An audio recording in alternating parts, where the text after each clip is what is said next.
If Sydney's central business district reaches its forecast maximum of 40 degrees today, it will be their hottest day since last summer and 14 degrees above the average.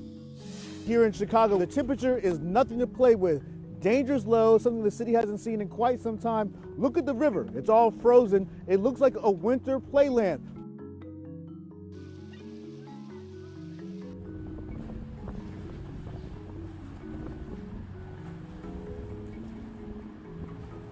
Schools have been shut down, warming centers have been set up all across the city, and there's a real worry about the homeless population here because if you're outside for any long period of time, frostbite has become a real concern. Out of Lake Michigan, it has been so cold you can see the steam actually rising.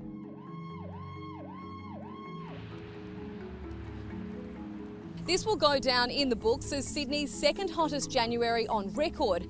The sweltering heat has put extra pressure on the in-demand power supply across the state as many turn to fans and aircon in a bid to keep cool.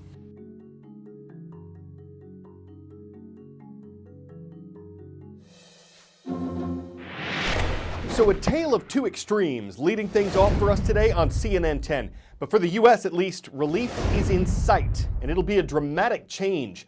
This week in Chicago, Illinois, temperatures dropped down to 25 degrees below zero Fahrenheit. But by the end of the weekend, the city's expected to see temperatures rise by 75 degrees to the low 50s.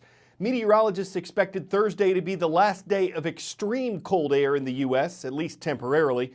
That's when 2/3 of the country's population woke up to temperatures below freezing, and about a quarter of Americans shivered in temperatures below zero.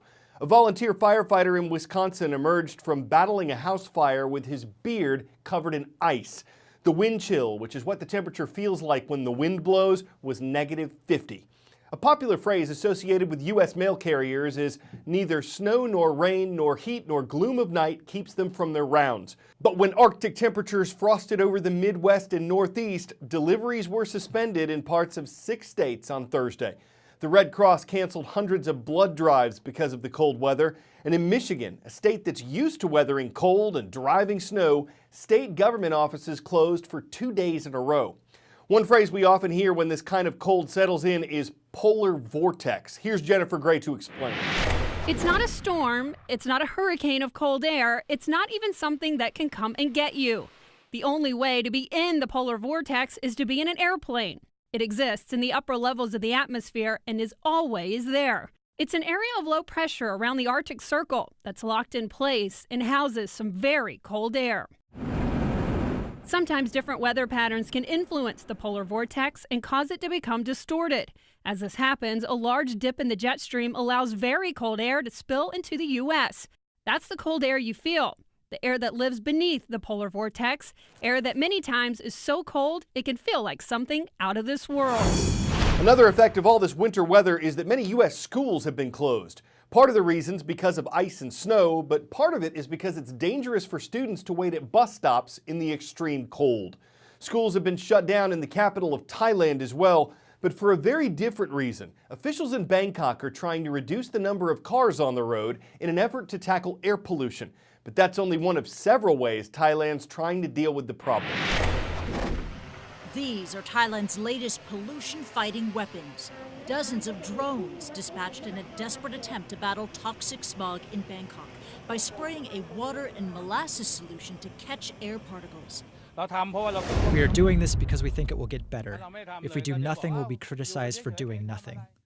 But the plan has a number of critics. The drone operation that launched today morning, actually it's a stunt, it's useless operation. A murky haze has been choking the capital for weeks now, sparking criticism over the government's uneven response just weeks ahead of elections. Students across Bangkok were dismissed from class early on Wednesday after authorities ordered the closure of hundreds of schools for the rest of the week. I don't want school to be closed because it's getting close to the final exam, but I'm worried about my kid's health. I heard on the news that schools were closed, so I rushed here. My son's health is not good. He coughs a lot and always has to use a nasal spray. Thailand's Department of Pollution says air quality in Bangkok has fallen to harmful levels as the amount of hazardous dust particles known as PM2.5 exceeded safe levels in more than 40 areas around the capital. These microscopic particles are small enough to lodge deep into the lungs and pass onto other organs. Ever-increasing number of automobiles in the city. Another source is also coming from factory, large-scale burning from plantation, from mining, from deforestation in Cambodia. Authorities have tried everything from seeding rain clouds to hosing down streets to control the pollution crisis, but have so far failed to clear the air. Christy Lou-Stout, CNN. 10-second trivia. What football team has won the most Super Bowls? San Francisco 49ers, New England Patriots, Pittsburgh Steelers, or Dallas Cowboys?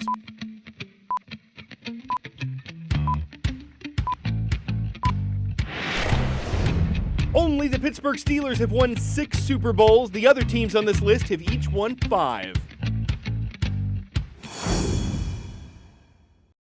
Super Bowl 53 will be played right behind me here in Atlanta, Georgia this weekend. It is one of the most watched U.S. television events. As much as a third of the country is estimated to tune in for the game. The National Retail Federation, a U.S.-based trade association, estimates that Americans will spend almost $15 billion for the game. But that's not on tickets. It includes things like team clothing, decorations, new TVs, most of all, food. The National Chicken Council says almost 1.4 billion chicken wings will be eaten this weekend. Frito-Lay expects that 80% of Americans will eat potato or tortilla chips while watching the game. Domino's and Pizza Hut say they'll sell a combined total of 3.5 million pizzas on Super Bowl Sunday. And if you are looking for a last-minute ticket, prices on Thursday were between $2,500 for one nosebleed seat and $14,000 for something close to the 50-yard line. Kickoff for the game between the Los Angeles Rams and the New England Patriots is scheduled for 6:30 p.m.